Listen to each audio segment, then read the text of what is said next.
저희 부모님이 살아계실 때 명절이나 휴가 때 부모님 앞에면 이제 아침 식사를 하게 되죠. 아침 식사를 하려고 하면 저희 어머니는 꼭 저를 위해서 누른밥을 해주셨습니다. 일부러 밥을 태워서 누룽지가 생기게 해서 다른 식구들 먼저 밥을 퍼주고 난 뒤에 물을 부어 끓여서 주셨습니다. 제가 옛날에 위가 좀 안 좋아서 누른밥을 먹으면 속이 편했던 그것 때문이기도 하고, 아침밥을 별로 많이 안 먹으니까 누른밥 조금 먹는 것으로 때웠기 때문에 그걸 잘 아시는 어머님이 꼭 해주셨습니다. 그래서 어머니께서 아침에 챙겨주시는 누른밥에는 저를 향한 저희 어머니의 사랑, 또 배려, 그리고 제 속이 하루가 편하기를 바라는 마음이 담겨져 있었습니다. 사람마다 살아오면서 특별한 의미가 담긴 음식이 있습니다. 그래서 나이가 들면 그 음식이 그립고 그 음식을 일부러 찾아서 먹죠. 음식에 담긴 사연이 있기 때문입니다. 아무리 좋은 음식, 아무리 비싼 음식이라 할지라도 사연이 없으면 그저 한때 맛있는 음식으로 끝나고 말죠. 여러분은 어떤 음식이 그렇게 기억에 남습니까? 어떤 음식에 어떤 사연이 담겨서 그 음식을 잊을 수가 없습니까? 가난하고 배고팠던 시절에 얻어먹었던 하얀 쌀밥을 잊지 못하는 사람도 있을 겁니다. 어떤 사람은 밀가루를 이렇게 밀어서 칼국수를 해먹기 위해서 국수를 자른 다음에 제일 옆부분, 그 칼국수 꽁지라고 하나요? 그걸 연탄불에 구워 먹던 그 맛을 그렇게 잊지 못하는 분도 있을 겁니다. 초등학교나 중학교 졸업식 때 난생 처음 먹어본 중국집의 짜장면을 잊지 못하는 사람도 있을 겁니다. 오늘 본문 말씀을 보면 7명의 제자들이 등장을 하는데, 예수님께서 요리해 주신 숯불 위에 구운 생선과 떡을 그들은 잊지 못했을 것입니다. 양념 없이 있는 그대로 구운, 그대로 요리한 것이지만 셰프 예수님께서 요리하신 것이기 때문이기도 하고, 또 숯불 위에 생선과 그 떡에 담긴 예수님의 마음, 또 그 의미가 깊고 크기 때문일 것입니다. 거기에는 어떤 의미가 담겨져 있을까요? 오늘 본문 말씀은 디베랴 바닷가에서 제자들에게 부활하신 예수님께서 나타나신 일을 기록한 말씀이죠. 디베랴란 갈릴리 바다의 다른 이름입니다. 본문에 나타나신 예수님은 부활 후에 세 번째로 제자들에게 나타나셨다고 본문 14절은 기록하고 있습니다. 부활하시기 전 예수님은 제자들에게 내가 다시 살아나면 갈릴리로 가겠으니 거기서 만나자 말씀하셨습니다. 그런데 부활하신 후에 제자들은 불신과 두려움으로 예루살렘에 머물러 있었고, 머물러 있는 그들을 주님께서 만나셨죠. 그리고 나서 제자들이 갈릴리로 옮겨 모여들기 시작했습니다. 그런데 거기 갈릴리에서 부활하신 예수님이 다시 그들을 만나시기 위해 오실 것을 기다리고 있던 제자들이 갑자기 물고기를 잡으러 갔습니다. 베드로가 먼저 나는 고기를 잡으러 가겠다고 말하니까 다른 6명의 제자들도 나도 가겠다 하고 따라간 거죠. 베드로와 도마, 바돌로메, 그리고 세베대의 아들인 야고보와 요한, 그리고 이름을 기록하고 있지 않은 다른 두 제자, 이렇게 7명이 베드로를 따라서 베드로와 함께 고기를 잡으러 갔습니다. 베드로는 왜 고기를 잡으러 갔을까요? 부활하신 예수님을 모여서 기다리다가 왜 갑자기 고기를 잡으러 갔을까요? 여러분들이 베드로의 입장이 돼서 한번 생각을 해보십시오. 상상을 해보십시오. 왜 갔을까요? 어떤 학자들은 베드로가 이제 과거의 생활로 돌아가서 그 과거에 청산하지 못한 어떤 빚, 부채를 해결할 수 있는 방법은, 돈 벌 수 있는 방법이 고기 잡는 것밖에 없으니까 그래서 고기를 잡으러 갔다고 해석하는 성경학자도 있습니다. 어떤 성경학자는 베드로가 고기를 잡으러 간 것은, 특히 다른 6명의 제자들을 데리고 간 것은 그들이 갈릴리에서 모여서 예수님을 기다리고 있는 동안 장정 여러 명이 먹고 살아야 되니까 그 생활비에 충당하기 위해서 고기를 잡으러 갔다. 그러니까 베드로가 한 말이 나는 고기 잡으러 가겠다는 이 말은 나는 고기를 잡으러 가서 고기 잡아서 우리 생활비에 좀 보탬이 돼야 되겠다라고 말했고, 다른 제자들도 거기에 동의해서 갔다고 설명을 합니다. 또 다른 해석은 베드로가 어부였을 때 예수님께로부터 제자로 부름을 받았죠. 그때 그는 배와 그물을 다 버려두고 예수님을 따라 나섰습니다. 그런데 다시 그가 고기를 잡으러 간 것은, 더군다나 다른 제자들을 함께 데리고 간 것은 분명 잘못된 것이라는 해석입니다. 베드로가 부활하신 주님을 만났으면서도 아직도 그의 마음과 영적인 상태와 사명감이 회복되지 않았다는 것을 보여주는 행동이라는 말입니다. 베드로는 예수님의 제자로 따라다니면서 그야말로 수제자였죠. 가이사랴 빌립보 지경에서 예수님의 질문을 받고 너희는 나를 누구라 하느냐 질문을 받고 예수님에 대한 신앙 고백을 했어요. 그 고백을 들은 예수님께서 베드로를 칭찬하시면서 베드로, 반석이란 뜻이죠. 반석 위에 교회를 세울 것이다 말씀하셨어요. 그리고는 예수님께서 고난받고 십자가에 죽으실 것을 말씀하시니까 베드로가 그렇게 하지 마시라고 말리는 말을 하는 바람에 사탄아 내 뒤로 물러가라, 너는 나를 넘어지게 하는 자로다 라고 책망을 듣기도 했습니다. 베드로는 예수님의 공생의 기간 중에 늘 예수님의 가장 가까운 위치에, 가까운 자리에 있었어요. 신임을 받은 거죠. 겟세마네 동산에 예수님께서 오르실 때도 베드로와 다른 야고보, 요한 제자를 데리고 가셨어요.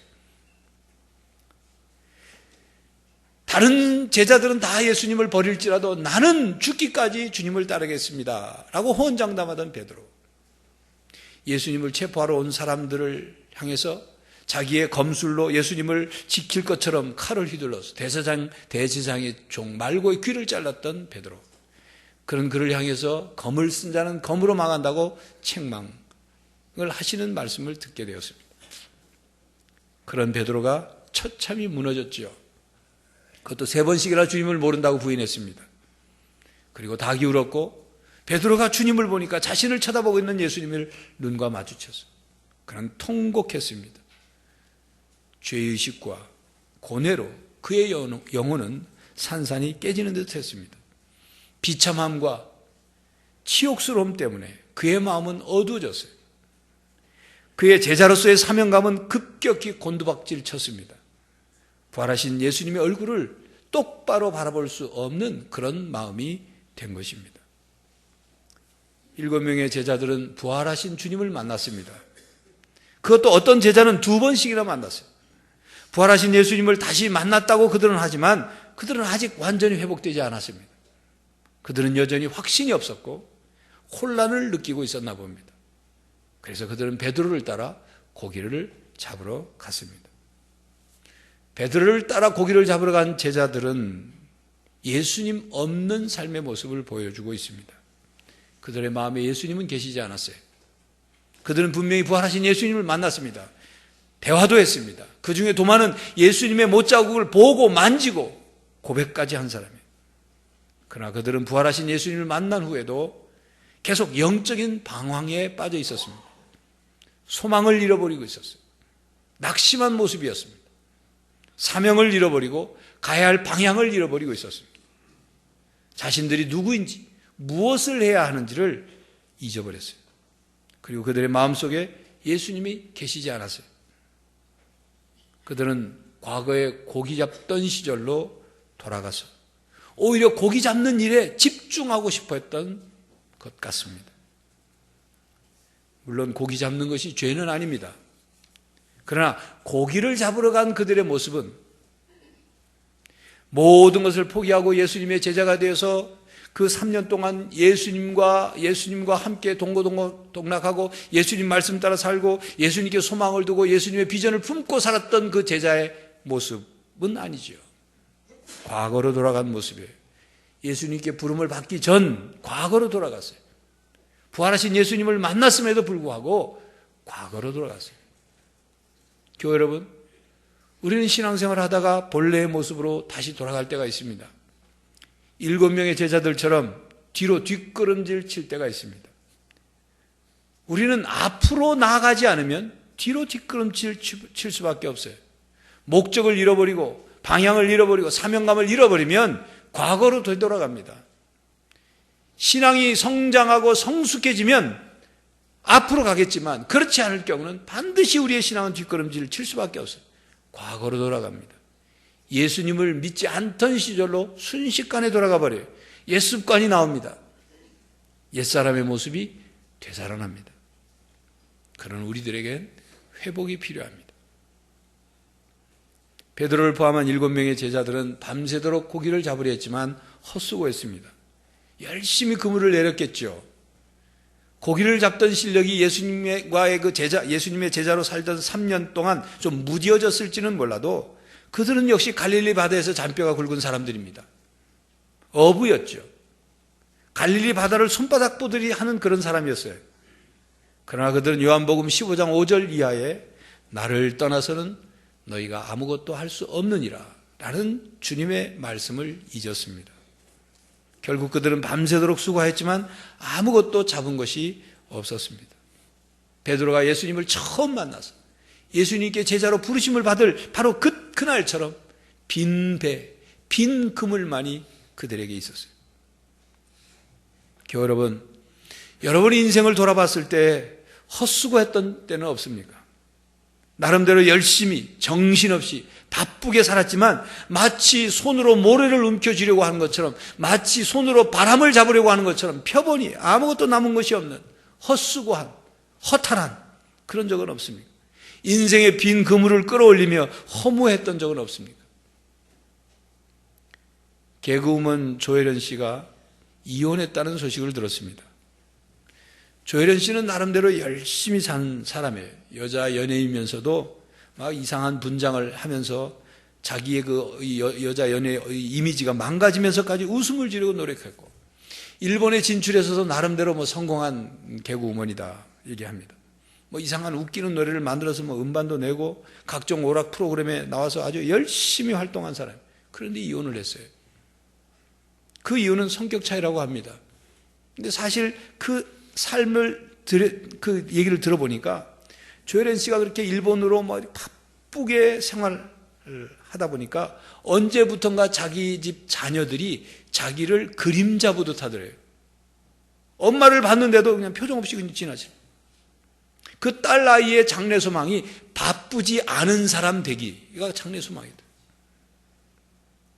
엄마가 자기 일로 눈꽃을 새 없이 바쁘고 나름대로 무슨 뭐 성공을 해서 연예인으로 성공을 했을지는 모르지만 자녀들 관계가 멀어진 거, 소원해진 거예요. 남편과의 관계도 멀어지고.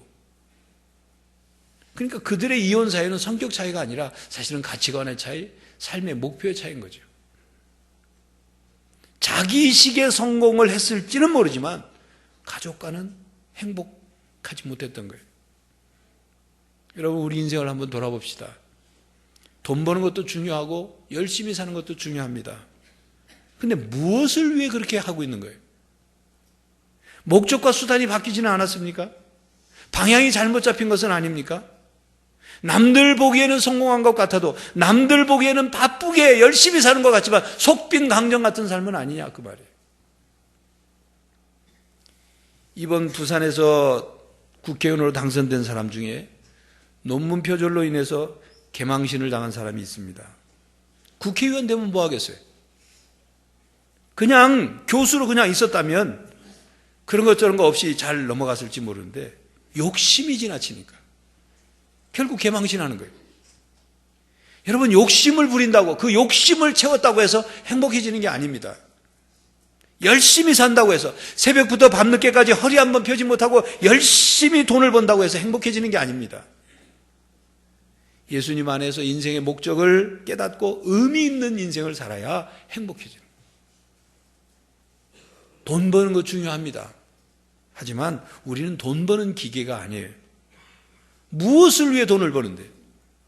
우리는 의미를 먹고 사는 존재고 가치 있는 삶을 살 때 행복을 느끼고 그 가치 있는 목표를 이룰 때 진정으로 만족을 느끼고 거기에서 행복을 누리는 거예요. 바쁘게 사는 것이 성공한 인생이 아니라 가치 있는 삶을 살아야 성공한 인생이다 그 말이에요. 예수님 없는 삶은 부평초 같은 삶을 살아가는 거예요. 나름대로 열심히 부지런히 산다고 하지만 다 살고 난 후에는 후회밖에, 허무밖에 남지 않는 거예요. 다시 고기 잡으러 간 7명의 제자들처럼 헛수고하는 인생이 되지 않기를 간절히 바랍니다. 그때 예수님은 바닷가에 서 계셨습니다. 언제부터 서 계셨는지 정확하게 기록하고 있지는 않지만 적어도 예수님께서 제자들이 밤새도록 그물을 내려 고기를 잡았지만 헛수고했다는 것을 충분히 알 정도로 긴 시간 동안 주님은 그 바닷가에서 제자들을 지켜보고 계셨습니다. 예수님께서 제자들이 아무것도 잡지 못했다는 사실을 너무나도 잘 알면서도 제자들에게 물었어요. 얘들아, 너희에게 고기가 있느냐? 이것은 예수님이 모르셔서 질문하신 것이 아니고 제자들로 하여금 지금 자신들의 상황을 인식하도록, 인정하도록 하는 거예요. 자신들이 하나도 잡지 못했다는 사실을 다시 한번 보도록 하는 질문이었죠. 여러분, 이 낚시를 하러 낚시터에 가면 밤에 와서 밤 낚시를 하고 오전 중에 정리해서 가는 분이 있는가 하면 아침에 일찍 와가지고 오후 늦게까지 해서 가는 분이 있어요. 그때 이제 고기를 잡고 있다가 고기를 좀 제법 잡고 월척도 좀 몇 수 했으면 이제 그 뒤늦게 온 사람들이 묻습니다. 고기 많이 잡았습니까? 예. 조항이 좋습니까? 물어요. 좀 잡았으면 예, 조금 잡았습니다. 그러고 아주 겸손을 사칭한 대답을 합니다. 그런데 고기를 잡지 못하고 정말 한 마리도 잡지 못하고 허탕쳤는데 누가 와서 고기 많이 잡았냐 물으면 그 묻는 사람이 그렇게 미울 수가 없어요. 그 사람이 못 잡게 한 것도 아닌데 또 그 사람들은 꼭 어망을 또 들어봐요. 그래서 하나도 없는 거. 좀 파닥파닥 해야 되는데 그냥 빈 어망만 올라와요. 아주 막 사람을 낯을 부끄럽게 만듭니다. 근데 어떤 사람은 고기를 그렇게 한 마리도 잡지 못하고 집에 빈손으로 들어가면 부인한테 한 소리 들으니까 허구한 날 낚시하면서 한 마리도 못 잡았다고 잔소리 들으니까 시장 가서 물고기를 사가지고 들어가는 분도 있대요. 시장에도 그 이응어나 이런 거 팔잖아요. 사가지고. 여하튼 고기를 잡으려고 한 사람에게 고기를 못 잡은 현실은 부끄럽고 비참한 현실입니다. 부끄럽고 비참한 현실을 있는 그대로 대답한다는 것 불편하고 어려운 거예요. 그런데 제자들은 자존심을 세우지 않았어요. 아무것도 잡지 못했으니 그냥 아무것도 잡지 못했다고 대답했어요. 여러분, 하나님 앞에서, 주님 앞에서 자존심 세우지 마세요. 있는 그대로 그 모습 보여줘야 돼요. 예수님 앞에서 얼굴 세우려고 하지 마십시오. 솔직해야 합니다. 인정할 것은 인정해야 합니다. 고백할 것은 고백해야 합니다. 숨기지 마십시오. 포장하지 마십시오. 안 그런 척 한다고 주님이 모르는 거 아니에요. 강한 척 한다고 강해 보이는 게 아닙니다. 주님이 모르시는 게 아니죠. 그렇게 해서는 포장하고 꾸미고 안 그런 척하고 있는 그대로의 모습이 아닌 꾸며진 모습으로 주님께 나가면 주님을 주님으로 만날 수가 없습니다. 자존심 세우고 포장한 채로 주님께 도움을 받을 수가 없습니다. 성전에 올라가서 기도하는 세리처럼 그저 하나님 앞에 고개 숙이고 저는 죄인입니다. 저는 연약합니다. 저는 부족합니다. 저는 어리석고 미련합니다. 저는 추악합니다. 이 모습이 있는 그대로 받아주십시오. 나 주의 도움 받고자 주 예수님께 빕니다.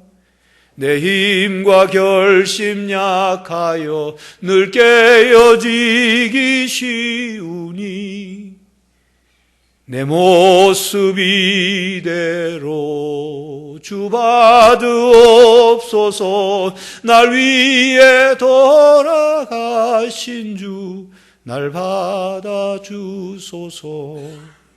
이 모습 그대로 주님께 우리 있는 모습 그대로 나갈 때 주님을 만날 수 있음을 믿으시기 바랍니다. 아무것도 잡은 것이 없다고 대답한 제자들에게 예수님께서 말씀하셨습니다. 6절에 이르시되 그물을 배 오른편에 던지라. 그리하면 잡으리라 하시니 이에 던졌더니 물고기가 많아 그물을 들 수 없더라. 아무것도 잡지 못한 그들에게 주님께서 배 오른편에 그물을 내리라, 던지라. 그대로 했어요. 말씀대로 순종했더니 그물을 끌어올렸더니 그 끌어올리기 힘들 정도로 많이 잡혔어요. 나중에 끌어올린 다음에 고기를 세보니까 153마리. 이 일을 통해서 제자들을 회복하시는 주님의 손길이 시작되었습니다. 한 단계 한 단계씩 주님의 회복 프로젝트가 회복 코스가 진행이 되었어요.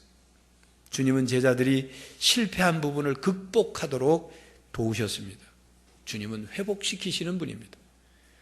베드로에게는 3년 전 갈릴리 바다에서 예수님의 제자로 부르심을 받던 그때가 기억났을 것입니다. 그때도 그는 밤새 그물을 내렸지만 허탕쳤죠. 헛수고했습니다. 텅 빈 배, 그저 텅 빈 그물을 씻고 있었습니다. 그때 주님께서 베드로에게 깊은 데로 가서 그물을 내라고 말씀하셨고 그대로 했더니 많은 고기를 잡았어요. 그 고기를 잡아놓고 베드로는 주님 앞에 나는 죄인입니다. 나의 곁을 떠나십시오. 말씀을 드렸고 주님은 그 베드로를 너는 이제부터 사람 낚는 어부가 된다 부르셨어요. 우리는 오늘 이 본문 말씀을 보면서 이런 질문을 해볼 수가 있어요. 예수님께서 제자들이 고기 잡는 모습을 한참 동안 지켜보고 계셨다면, 밤새도록 제자들이 헛수고하는 그 모습을 지켜보셨다면 왜 조금 더 일찍 제자들이 고기 잡을 수 있도록 돕지 않으셨을까? 혹시 제자들이 그물을 내려서 끌어올릴 때마다 빈 그물로 올라오는 것을 보시면서 예수님께서 통쾌하게 생각하고 계시지는 않으셨을까? 그것 봐라, 쌤통이다. 니들이 뛰어야 벼룩이지. 다시 고기 잡으러 가면 고기가 잡힐 것 같으냐? 뭐 이런 마음으로 지켜보고 계셨을까요? 아닙니다. 만약 주님께서 그런 분이시라면 인류를 위해, 우리를 위해 십자가에 죽으시지도 않으셨어요. 예수님의 성격이, 예수님의 마음이 그 정도라면 주님은 우리의 주님이 되실 수 없고 구원자가 되실 수 없습니다. 예수님은 기다리고 계셨던 거예요. 무엇을 기다리고 계셨을까요?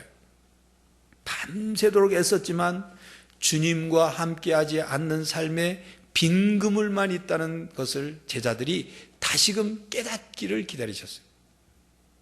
누가복음 15장 잃어버렸다 찾은 둘째 아들 비유에도 이와 같은 내용이 나오죠.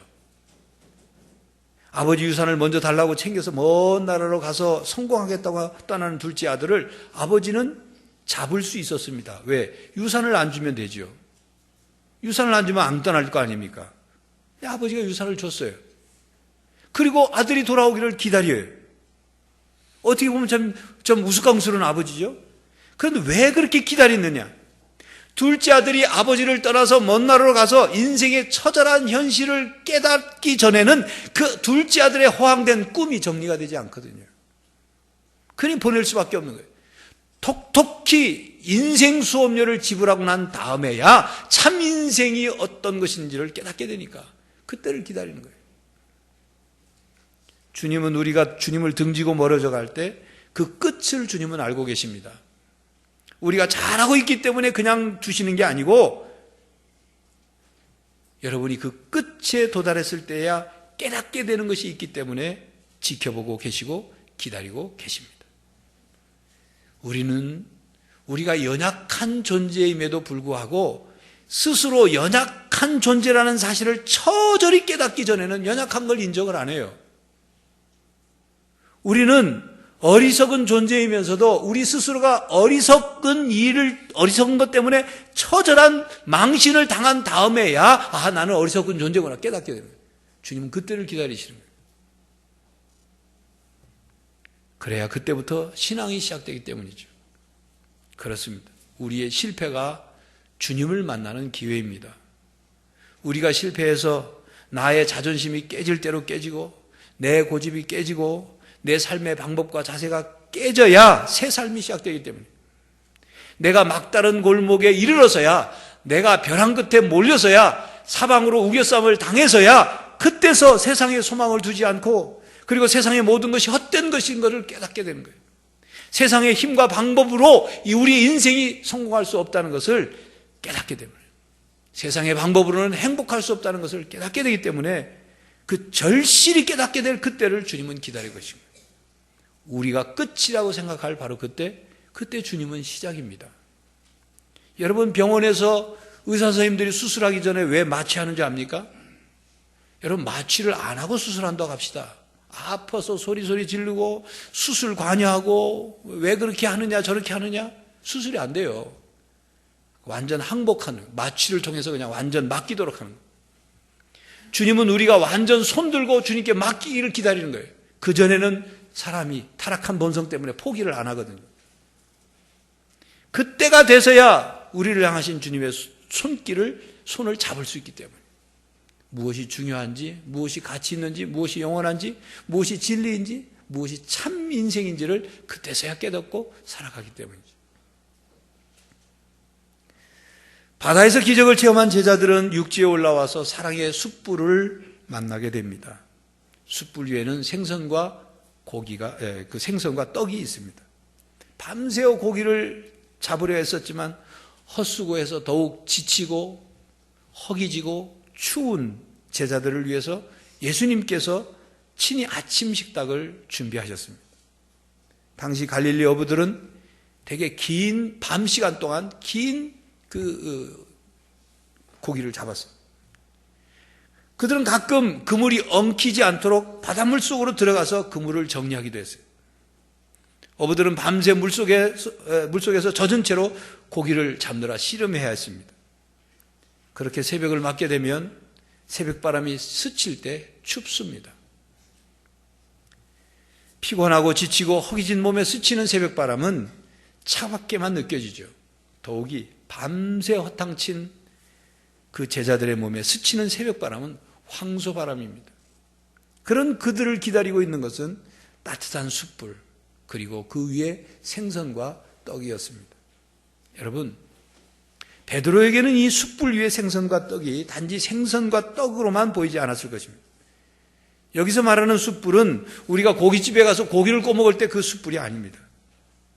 우리가 그저 요즘 그 생선과 떡을 구웠다고 하니까 요즘 무슨 바베큐용 그릴처럼 이렇게 된 그런 게 아니죠. 그 당시 피워놓은 숯불, 모닥불과 같은 이 숯불은 추위 속에서 몸을 녹이려고 나무로 피워놓은 불입니다. 예수님이 대제사장 가야바의 뜰에 끌려가서 신문을 받을 때 베드로가 몰래 따라가가지고 예수님 어떻게 되나, 저녁이 돼서 추우니까 불을 피워놓은 사람들이 모여있는 그곳에서 불쬐다가 너도 저 사람과 한패 아니냐 이런 바람에 3번씩이나 부인했죠. 바로 그때 쬐던 그 숯불과 같은 종류의 불이에요. 베드로에게는 생선과 떡만 보이는 것이 아니라 숯불이 눈에 들어왔을 겁니다. 예수님을 3번 모른다고 부인할 때 쬐던 바로 그 숯불, 그 모닥불과 함께 그날의 기억이 떠올랐을 것입니다. 베드로는 오늘 본문을 보니까 예수님이시다는 말을 듣고는 옷을 벗고 있다가 겉옷을 입은 채로 바다로 뛰어내렸어요. 그러니 얼마나 옷이 젖어서 더 추웠겠어요. 아침 바닷물이 차가웠을 테니까 바다에서 나와서 얼마나 추웠겠습니까? 바로 그 베드로는 그 숯불이 주님을 배반하던 그때의 그 숯불이 아니라 이제는 따뜻한 사랑의 주님의 손길로 느껴졌을 것입니다. 다른 제자들은 숯불 위에 생선과 떡을 보면서 여러 가지 사건들이 기억이 났을 겁니다. 갈릴리 바다 근처 푸른 풀밭 위에서 굶주린 무리들을 향하여 보리떡 5개와 물고기 2마리, 생선과 떡이죠. 그것으로 기적을 행하여 배불리 먹이셨던 그 사건을 기억했을 거예요. 또 잡히시기 전 제자들 모아놓고 포도주와 떡을 떼어주시면서 내 몸이다 내 살이다 그 만찬을 베푸셨던 주님이 베푸셨던 그 식탁을 기억했을지도 모릅니다. 또는 주님과 함께 했던 3년 기간 동안 같이 했던 수많은 식사들을 떠올렸을지도 모릅니다. 그래서 자신들이 주님과 함께 주님을 따라가 다니던 제자였다는 사실을 기억하고 확인할 수 있었을 것입니다. 숯불 위의 생선과 떡은 제자들을 향한 예수님의 세밀하고 깊은 사랑이 느껴지는 음식입니다. 숯불 위의 생선과 떡에는 사랑뿐만이 아니라 그들을 회복시키시려는 부활하신 주님의 마음이 담겨져 있어요. 그들의 실패를 위로하고 그들의 죄의식을 없애주고 그들의 잃어버린 사명감을 되찾게 해주고 그리고 그들의 영적인 방황을 그치고 방향을 다시 잡게 하는 그런 음식이죠. 이렇게 제자들의 믿음을 더욱 굳게 세워주기 위해서 예수님께서는 디베랴 호수에서 바다에서 물고기를 잡는 제자들을 찾아오셨습니다. 회복되지 못한 베드로를 찾아오셔서 회복시켜 주셨고 실패와 죄의식에 빠져있던 제자들을 만나주셨어요. 그들로 하여금 다시 사람을 낚는 어부가 될 수 있도록 영적인 힘과 사랑을 공급해 주셨습니다. 부활하신 주님은 제자들을 회복시키시는 주님입니다. 그리고 저와 여러분을 회복시키시는 주님입니다. 저와 여러분을 새롭게 세워주시는 주님이십니다. 여러분의 인생의 그물이 비어 있습니까? 여러분의 인생의 그물을 열심히 내려서 성공이라는 고기를 끌어올려 했지만 헛수고했습니까? 자칫 과거로 돌아가 뒷걸음질 치고 있습니까? 여러분 외롭습니까? 괴롭습니까? 실패했습니까? 낙심했습니까? 허무합니까? 영적인 방황을 하고 있습니까? 수고하고 무거운 짐진 자들아 다 내게로 오라. 내가 너희를 쉬게 하리라고 말씀하시는 그 부활하신 주님이 오늘 여러분을 찾아오십니다. 주님께서 여러분을 찾아오셨어요. 주님께서 여러분을 만나기를 원하셔요. 주님께서 여러분에게 말씀하고 계셔요. 그 말씀을 듣기를 원하셔요. 주님께서 여러분을 회복시켜 주시기를 원하십니다. 주님께서 여러분을 새롭게 세워주시기를 원하십니다. 우리는 주님의 말씀을 읽을 때마다 들을 때마다 이러한 우리를 회복시키시는 주님의 음성을 들을 수 있어야 합니다. 우리는 주님의 십자가를 볼 때마다 우리를 용서하시고 사랑하시는 그 큰 사랑을 언제나 깨달아야 돼요. 여러분이 어떤 형편에 있든지 찾아오셔서 위로하고 용서하시고 새롭게 해주시는 주님을 만날 수 있기를 바랍니다. 살아계셔서 사랑으로 회복시켜 주시는 주님과 함께 새롭게 시작하는 여러분이 되시기를 간절히 바랍니다. 기도하겠습니다. 하나님, 우리는 살아가면서 지치고 넘어지고 허무하고 방향을 잃어버리고 낙심하고 고통 가운데 빠질 때가 있습니다.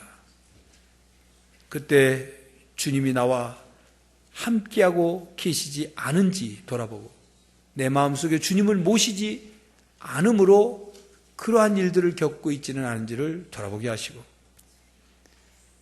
언제나 우리를 찾아오셔서 말씀하시고 용서해 주시고 새롭게 하시고 사랑으로 채워주시는 그 주님을 모셔드리고 만날 뿐만 아니라 그 말씀에 귀를 기울여 순종하는 우리 모두가 되게 하여 주시옵소서.